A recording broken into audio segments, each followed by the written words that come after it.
The first week of the exchange program challenged Susan in ways she never imagined. The Zaravian Medical Center was unlike any hospital on Earth. It was a vast, crystalline structure that seemed to breathe. The walls pulsed with soft light that adjusted to the biorhythms of patients. Advanced medical pods monitored and treated the sick with minimal intervention from the medical staff. Susan observed the Zaravian healers, tall, elegant women with skin in shades of blue and purple. They wore simple, white uniforms that seemed to flow like water. Their movements were precise, efficient. Their approach to medicine was highly advanced, but strangely detached. High healer, Nila, a stern woman with deep blue skin and silver streaks in her hair, had been assigned as her guide. She regarded Susan with barely concealed skepticism. "Your princess believes we have something to learn from your primitive methods," Nila said as they toured the facility. "I remain unconvinced." Susan chose her words carefully. "Think we can learn from each other. Our technology might be less advanced, but our approach to patient care is different." They stopped at a medical pod where a young Zaravian girl lay. Her normally purple skin had taken on a grayish tone. Her silver eyes were dull with pain. The pod hummed softly as it administered treatment. "Bone fracture in the lower limb," Nila explained, reading the diagnostic display. "The pod is repairing the damage. She will be fully recovered by tomorrow." The girl looked frightened, and alone Susan approached. Despite Nila's disapproving glance, "Hello there," Susan said with a warm smile. "My name is Susan. What's yours?" The young Zoravian looked surprised, then cautiously replied, "I am Zara. That machine looks like it knows what it's doing, but it still hurts a little, right?" Susan asked. Zara nodded. Relief showed in her eyes that someone acknowledged her pain. Susan sat beside the pod. "Would you like me to stay with you for a while?" "I could tell you about Earth if you like." Zara's eyes brightened. "I would like that very much." Nila watched with growing interest as Susan described Earth to the young girl. She told stories about oceans, mountains, and forests, about animals and seasons. Zara listened entranced as the pain in her eyes gradually diminished. The monitors showed her stress levels dropping, her healing rate increasing. Later, as they continued their rounds, Nila spoke. "I observed something interesting. The girl's recovery accelerated during your interaction. Her stress hormones decreased by 30% on Earth. We know that emotional state affects physical healing," Susan explained. "The body heals faster when the mind feels safe and calm." Nila seemed to struggle with this concept. "Our approach has always been to fix the body. The mind follows." In the following days, Susan demonstrated more of the human approach to healing. She showed the Zaravian medical staff how touch could comfort, how presence could ease suffering, how conversation could distract from pain. To her surprise, they began to take notes. Their scientific minds sought to understand this different approach. On the 5th day, Nila brought Susan to a different section of the medical center. Here the pods contained older Zaravians. Their conditions were being managed, not cured. "These patients have conditions we cannot fully repair," Nila admitted. "We extend their lives, but their quality of life is diminished." Susan moved from pod to pod, speaking to each patient. She asked about their lives, their families, their interests. The elderly Zoravians responded with surprise at first, then with growing enthusiasm. Many had not had a real conversation in years.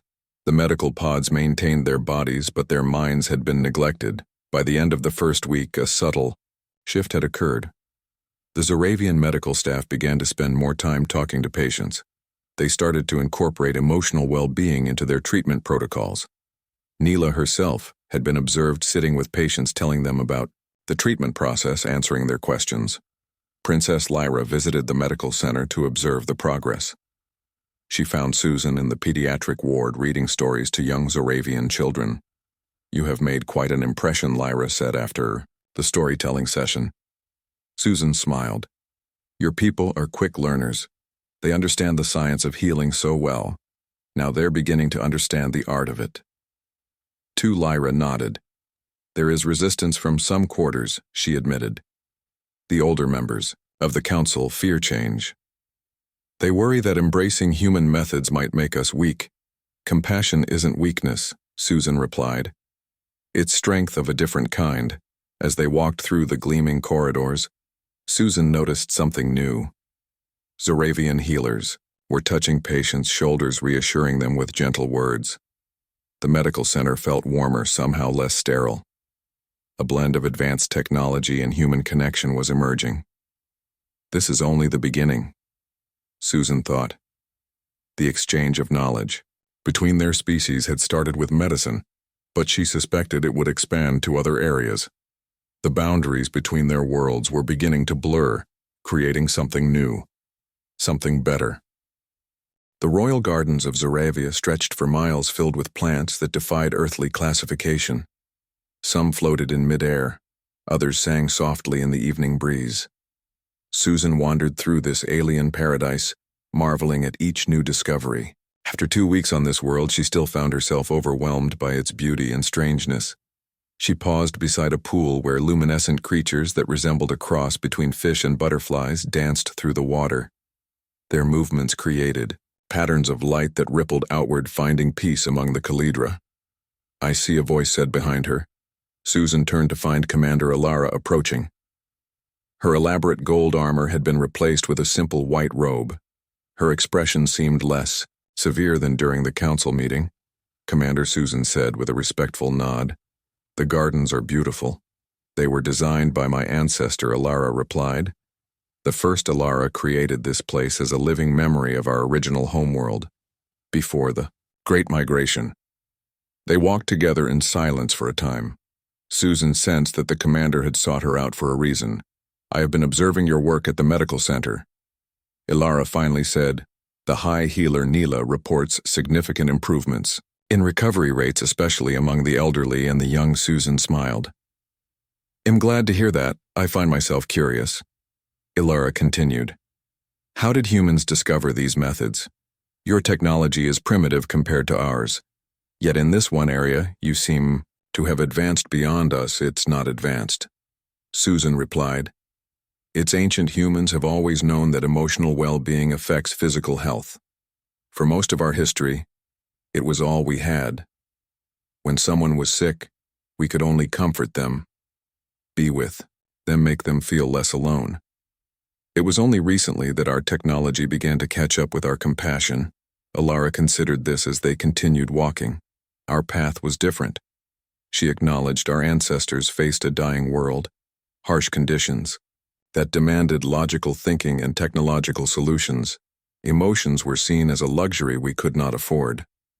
"But you survived," Susan pointed out. "You saved your species, yes. But at what cost?" Alara stopped beside a plant that resembled a weeping willow, its tendrils glowing softly in the twilight. "We engineered our genetics, removed what we considered weakness, fear, aggression, but also much of our capacity for deep connection, joy, grief, love. These were deemed unnecessary distractions." The commander reached out to touch one of the glowing tendrils. It responded by curling gently around her finger. "We are beginning to understand what was lost," she continued. "Our society is stable, efficient, but it lacks something vital. Something your kind still possesses." Susan felt a wave of empathy for these beautiful advanced beings. They had sacrificed part of their nature to ensure survival. Now they were successful, but incomplete. "There is a growing faction within the council that believes we must learn from humans," Alara said. "Not just in medicine, but in culture, art, expression. We have mastered technology but forgotten how to create beauty for its own sake, how to connect deeply with one another. And the opposition?" Susan asked. Ilara's expression darkened. "They fear contamination. They believe human emotions are chaotic, dangerous. They point to your wars, your destructive tendencies. They argue that our ancestors were right to engineer these traits out of our species. Both sides have valid points." Susan acknowledged humans have done terrible things because of unchecked emotions. "But we've also created incredible beauty, accomplished amazing feats of cooperation and altruism.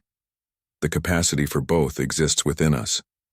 The next day, Susan was invited to Observe a council debate. The chamber was divided. Those supporting greater contact with humans sat on one side, those opposing it on the other. Princess Lyra presided, looking regal and composed.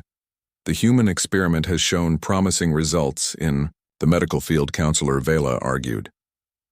Her pale green skin contrasted with her white hair, which was elaborately braided with silver threads.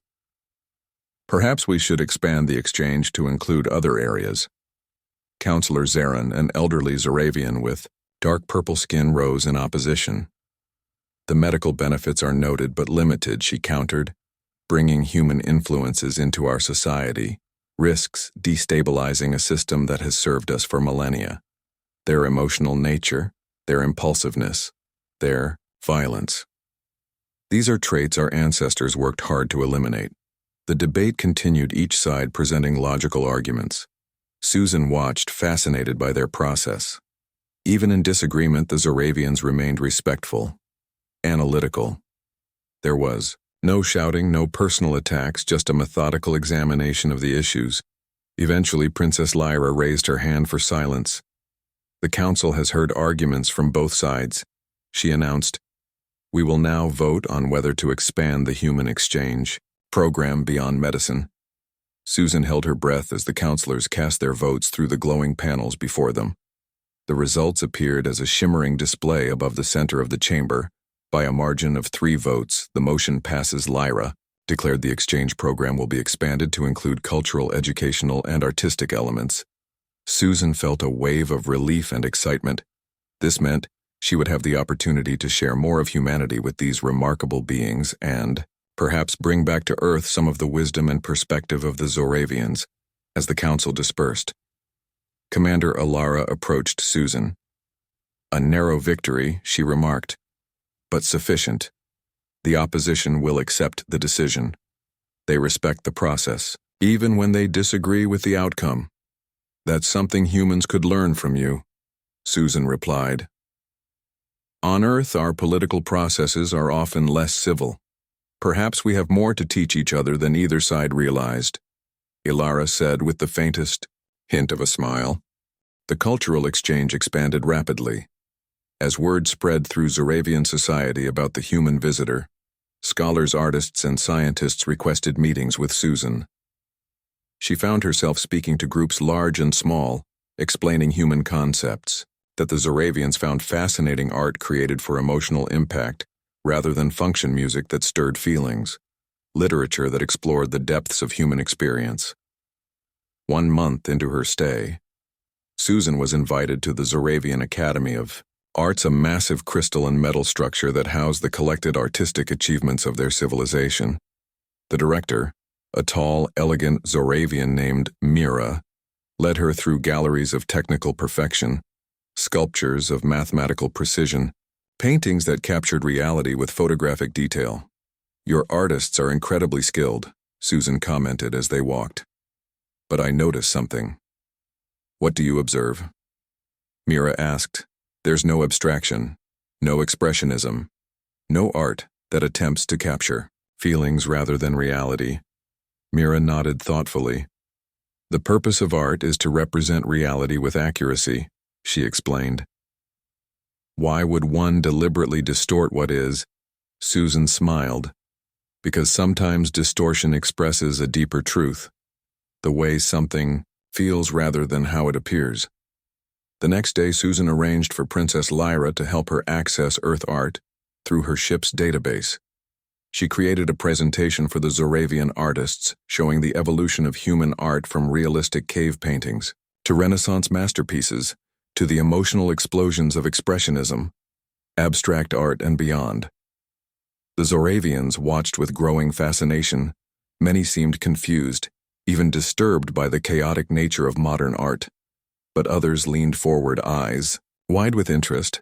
A young Zoravian artist named Tella approached Susan afterward, her silver eyes bright with excitement. I wish to try this, she said, this painting of feelings. Not things. Within weeks, a new movement emerged in Zoravian art. Emotional expressionism, they called it.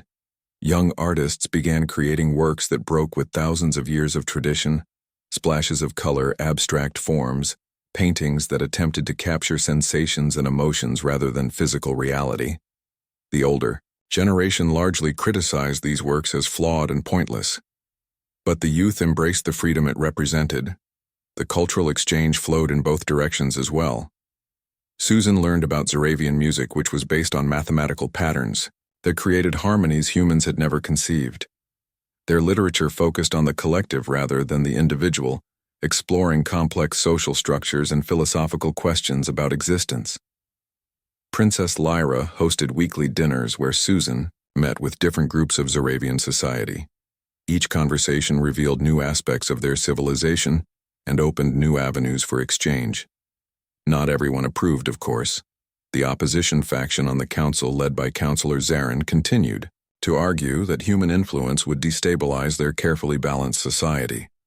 They pointed to the new art movement as evidence of contamination. "We are seeing the beginning of disorder," Zarin declared during a council session. "Our youth are being led astray by human chaos." Commander Alara, who had become one of Susan's strongest allies, countered strongly. "Change is not disorder," she argued. "Exploration is not contamination. Our society has been static for too long. We have perfected form, but lost meaning." The debate raged, but the exchange continued. Susan found herself at the center of a cultural revolution, one that was proceeding with typical Zoravian methodical care, but a revolution nonetheless.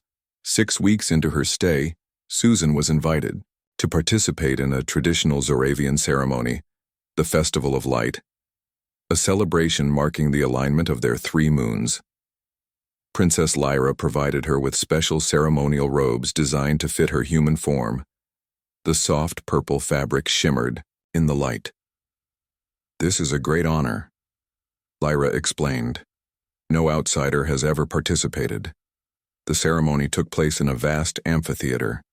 Thousands of Zoravians gathered, each carrying a crystal that captured and amplified moonlight. As the 3 moons aligned overhead, they raised their crystals, creating a spectacular convergence of light at the center of the amphitheater. Susan stood beside Lyra, holding her own crystal, feeling the energy that hummed through it. As the light converged, something unexpected happened. Susan's crystal, which had been tuned to Zoravian energy patterns, began to pulse with a different rhythm. The light it emitted shifted through colors not seen in the others. A murmur went through the crowd. Some looked concerned. Others, fascinated. Princess Lyra watched with intense interest. "The human disrupts the harmony," Councillor Zarin called out. "Her presence contaminates our sacred traditions." Before discord could spread, Commander Alara raised her voice. "No," she said firmly. "Look closely. The human does not disrupt but adds. Her crystal creates new harmonies, new patterns. The convergence is not weakened, but enriched." The crowd fell silent, watching as Susan's crystal continued its unique display. The light it emitted began to weave with the others, creating patterns of extraordinary complexity and beauty. Tella, the young artist, pushed forward to get a better view. Her voice rang out. "It is like her art," she cried. "Different but beautiful. Together, we create something new." Tension broke as Zoravians began to adjust their own crystals, attempting to harmonize with Susan's unique frequency. The light display transformed into something never before seen in the ceremony, a fusion of Zoravian precision and human variation. When the ceremony ended, many Zoravians approached Susan, thanking her for the new experience. Even some who had been skeptical admitted that the variation had created something unexpectedly beautiful. "You have a gift for causing beneficial disruption," Lyra said as they walked back to the palace. Susan smiled. "I think that's what humans do best. We shake things up, sometimes for better, sometimes for worse." Lyra nodded thoughtfully. "Our cultures balance each other," she observed. "We provide structure, you provide spontaneity. Together we create new possibilities." 2 months into Susan's stay on Zoravia, the tension between tradition and change reached a breaking point. The success of the exchange program had emboldened Princess Lyra. She proposed a more radical next step, sending a small delegation of Zoravians to Earth to learn firsthand about human society. The council chamber erupted in debate when the proposal was presented. "This goes too far." Councillor Zarin declared, her voice uncharacteristically emotional.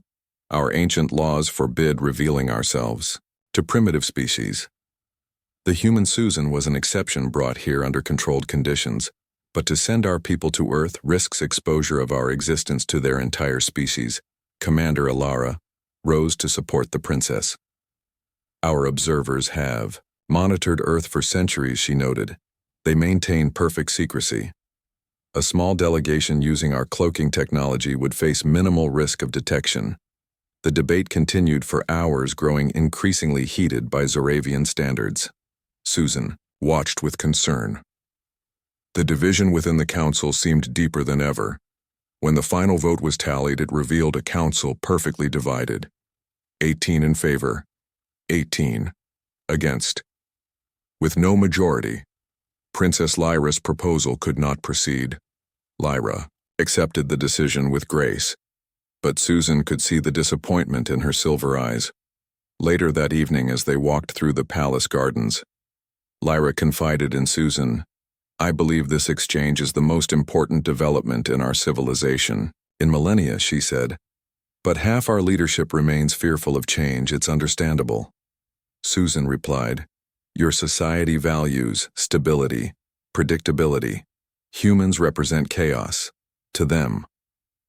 Lyra stopped beside a fountain that flowed upward, defying gravity, the light of the moons reflected in the suspended water.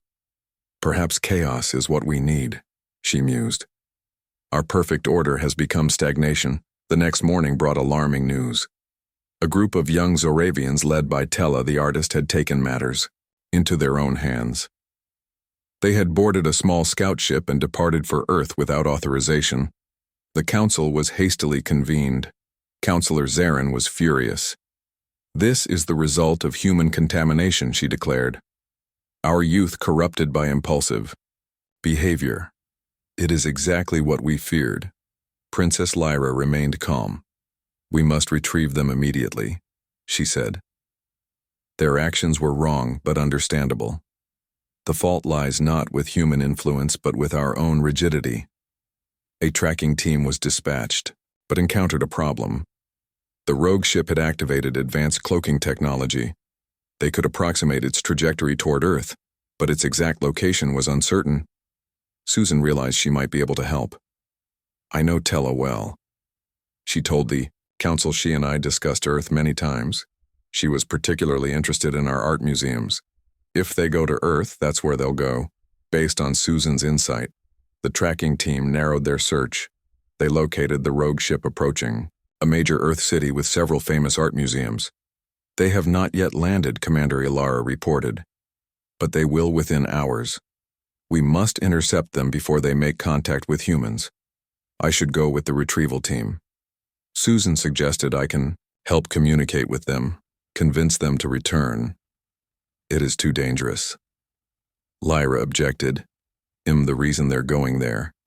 Susan insisted I understand their fascination. I can relate to their desire to see Earth art firsthand. They'll listen to me after. Much debate, the council reluctantly agreed Susan would accompany Commander Alara and a small team to intercept the rogue ship. Their ship was larger and faster. They caught up to Tella and her companions just as they entered Earth's atmosphere. The young Zoravians had planned their arrival carefully, choosing night, targeting a secluded area near a major museum commander. Ilara established communication. Susan spoke directly to Tella. "I understand why you're doing this," Susan said, "but this isn't the right way.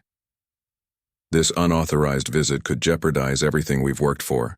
We are tired of waiting for permission." Tella replied, "The council is too cautious. We want to experience human art, human emotion, human life directly, and you will."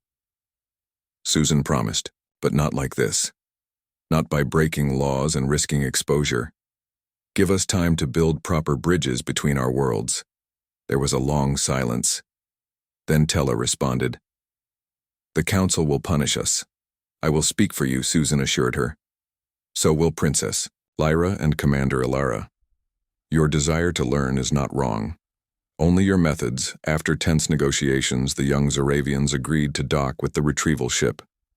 They would return to Zoravia to face the consequences of their actions as the ships. Connected, Susan entered the smaller vessel. She found 6 young Zoravians. Their expressions showed a mixture of defiance, embarrassment, and relief. You made a mistake, Susan told them, but an understandable one. Your curiosity, your desire for new experiences. These are not flaws, they are qualities your society needs. The return journey was subdued. Commander Ilara treated the young Zoravians with stern disappointment, but not anger. Susan spent hours talking with them, learning about their hopes and frustrations. They represented a new generation, one caught between Zoravian tradition and new possibilities. When they arrived back on Zoravia, the council was waiting. The young rebels were taken into custody, pending a formal hearing. This incident proves what we have argued all along. Councillor Zarin declared human influence encourages reckless behavior. No, Commander Ilara countered firmly. It proves that our youth are hungry for change, for growth. Our perfect society has become a cage to them.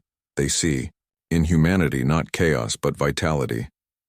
The debate continued, but something had shifted. The incident had forced both sides to confront the reality that Zoravian society was already changing. Whether they embraced it or resisted it, evolution had begun. The final weeks of Susan's 3-month stay on Zoravia were marked by intense activity. The young rebels, including Tella, faced their hearing before the council. Instead of harsh punishment, they were assigned to work with the cultural exchange program. Their energy and enthusiasm would be channeled into proper authorized avenues. We need their passion. Princess Lyra had argued during the deliberations. Not crushed but directed. The incident had unexpected consequences. It forced the council to confront the growing desire among younger Zoravians for contact with Earth. The traditionalist faction reluctantly agreed to a compromise. A formal, detailed proposal would be developed for limited, controlled cultural exchanges. Small groups of carefully selected Zoravians would be permitted to visit Earth under strict protocols. They would use advanced cloaking technology to maintain secrecy. Only specific cultural sites would be approved for visitation. No direct contact with humans, except for a small number of vetted individuals. And in return, Susan asked during the council session where these plans were presented, "What will Earth gain from this arrangement?" The council members looked surprised by the question. The traditionalists exchanged glances. Commander Ilara was the first to respond. "We had considered this a privilege for our people," she admitted. "We had not thought about reciprocal benefits."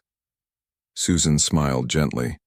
"Any true exchange must benefit both sides," she explained. "If Zoravians learn from Earth's culture, Earth should learn from yours as well." This led to another round of complex negotiations. What could Zoravians safely share with Earth without disrupting human development or revealing their existence? Councillor Vela, who had become a strong supporter of the exchange program, suggested a solution. "Perhaps we could share some of our medical knowledge," she proposed. "Not our advanced technology, but our understanding of preventative care, regenerative medicine techniques that humans could implement with their existing technology." High Healer Neela agreed. "This would honor the spirit of how our exchange began." She noted, "The human Susan has taught our medical staff to incorporate emotional well-being into treatment. We could teach human healers preventative techniques that would save many lives." Susan was deeply moved by this proposal. It would allow her to bring back something of immense value to Earth. The knowledge could be presented as breakthrough research developed by her hospital without revealing its alien origin. As her departure date approached, Susan worked with High Healer Neela to compile medical knowledge that could be safely shared with Earth. They created detailed documentation on preventative techniques, cellular regeneration, and holistic healing approaches. "You must present these gradually over time," Neela advised. Too much too quickly would raise suspicion. Susan understood the wisdom in this approach. She would introduce the techniques, slowly establishing each one before moving to the next. The knowledge could save countless lives while protecting the secret of its origin. On her final evening on Zoravia, Princess Lyra hosted a celebration in the palace gardens. The Zoravians had embraced some human Customs for the occasion. There was music, not just the mathematical harmonies they preferred, but compositions that attempted to capture emotions. Tables were arranged for communal dining, another human custom that had fascinated the Zoravians who typically ate alone. Susan was surprised to see Counselor Zarin in attendance. The traditionalist leader approached her with formal dignity. Human, she began, then corrected herself. Susan, I have opposed much of what you represent. I still believe caution is warranted in our dealings with Earth. Susan nodded respectfully. And I understand your perspective, Counselor Zarin continued. However, I acknowledge that your presence has brought certain benefits. Our medical outcomes have improved. Our youth show renewed interest in cultural pursuits. Perhaps there is value in measured, controlled exchange. Coming from Zarin, this was a remarkable concession. Susan smiled warmly. Thank you, Counselor. That means a great deal. The celebration continued into the night. Susan spoke with dozens of Zoravians, many of whom had become friends. The young artists, including Tella, showed her their latest works, bold experiments blending Zoravian precision with human emotional expression. High healer Neela reported that patient satisfaction had reached unprecedented levels since implementing human compassionate care techniques. As the celebration wound down, Princess Lyra took Susan to a private corner of the garden. The three moons cast their light on the exotic flowers, creating patterns of shadow and illumination. When I brought you here 3 months ago, I did not anticipate all that would follow. Lyra admitted I saw an opportunity for learning, but not for transformation. Susan looked around at the garden, at the palace, at the alien world that had become familiar. What happens now? She asked. Lyra produced a small crystal device. This is for you, she said. It allows secure communication between Earth and Zoravia. Use it sparingly, only in places where you cannot be observed, but know that our connection will continue. Susan accepted the device with gratitude. The council has approved my proposal. Lyra continued. In 6 months, we will send the first cultural delegation to Earth.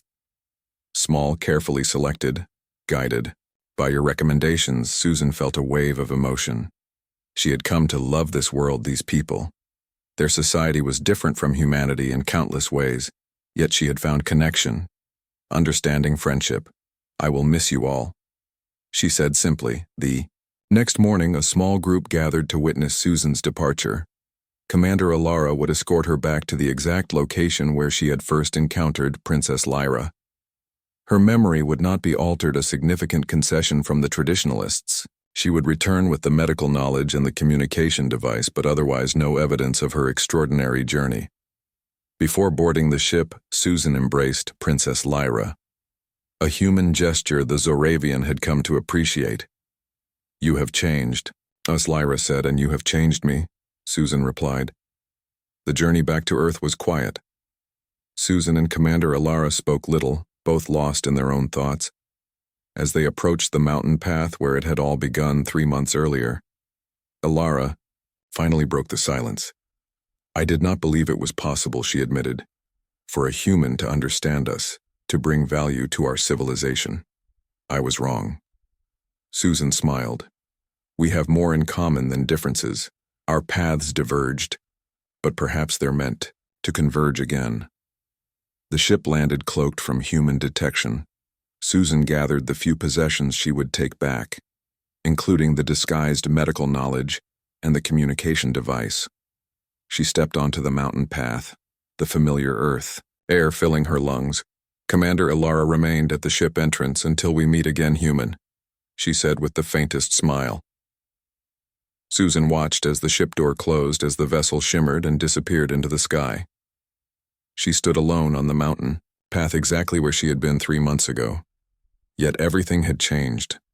She began the hike back to her car, thinking of all that lay ahead, the medical knowledge she would gradually introduce, the future cultural exchanges she would help facilitate, the bridge between worlds that had begun with a chance encounter.